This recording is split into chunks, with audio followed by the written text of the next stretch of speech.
penetapan pra peradilan? Ya, tadi seperti kita dengar bersama-sama bahwa permohonan dari Pak Syahbiri Nur melalui kuasa hukumnya diterima sebagian, tapi hal-hal yang pokok, terutama mengenai penerbitan sprindik, penerbitan SPDP, dan kemudian penetapan tersangka dari Pak Syahbiri Nur dinyatakan unprocedural, sehingga seluruh isi atau substansi dari penetapan tadi dinyatakan tidak sah.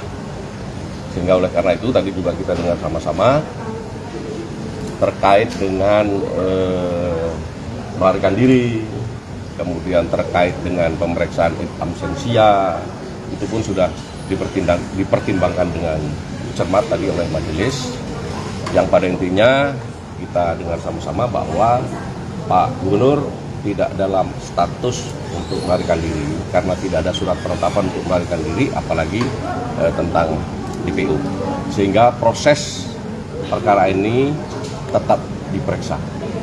Itu saja. Tapi statusnya sebagai terperiksa. Sekarang Pak Syahbiri Nur kembali kepada asal, tidak dalam posisi apapun karena penetapan tersangkanya sudah dibatalkan.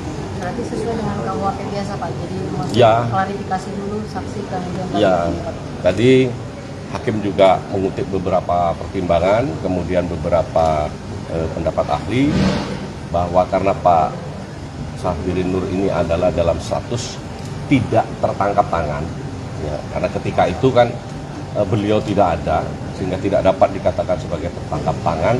Mau tidak mau proses penetapan tersangka seharusnya kemarin itu adalah sesuai dengan KUHP. Jadi dimulai dengan pemanggilan, di dalam penyelidikan, permintaan keterangan, kemudian yang terpenting adalah pemeriksaan calon tersangka, itu harus dilakukan. Kamera Pak. Iya. Saya kira itu yang terpenting tadi dari intisari putusan pra peradilan. Artinya yang penetapan Pak Syahbiri Nur sebagai tersangka itu telah dibatalkan karena kalau nanti ada langkah hukum lagi dari pihak KPK, nanti seperti apa Pak? Kalau kita melihat pada SEMA 1 2018 untuk upaya hukum pra peradilan kan tidak ada. Jadi kembali masing-masing saya kira bisa menghormati putusan itu. Pak Syahbiri Nur dalam posisi sebagai warga negara yang bebas. Selama sebulan terakhir ini sebenarnya di mana sih Pak Syahbiri Nur ini Pak posisinya Pak? Ya, kebetulan saya tidak setiap hari bertemu atau berkontak dengan Pak Gubernur. Tentu saya tidak tahu di mana, sekarang pun di mana tidak tahu ya. Tetapi ketika kami mengajukan permohonan pra peradilan tanggal 10 itu, beliau ada di Banjarmasin. Kalau alasan munculnya kemarin di apel di Pemprov Kalsel itu apa ya? Ya. Kan sudah ada PLH-nya. Ya, kemunculan kemarin saya kira nggak ada kaitannya dengan pra peradilan. Karena pada saat pengajuan permohonan pra peradilan tanggal 10 itu, Pak Gubernur ada, tidak kemana-mana. Gitu. Bahkan tadi juga sudah kita dengar sama-sama, Pak Gubernur tidak dalam posisi atau status melarikan diri. Ya, tadi sudah clear, sudah jelas. Ya, Pak. Terima kasih. Terima kasih Pak. Oh, nggak ada. Oh, tidak ada. Tidak ada kaitan. Pak. Enggak ada. Enggak ada. Itu saya pastikan tidak ada kaitan dengan Pak Haji. Hari tidak ada komunikasi antara Haji Imam dan Pak Syahbiri Nur dalam presiden. Saya tidak tahu, tetapi dengan kami tidak ada kaitan. Diterima sebagian atau atas ini berarti langsung dikomunikasikan kepada Pak Gubernur?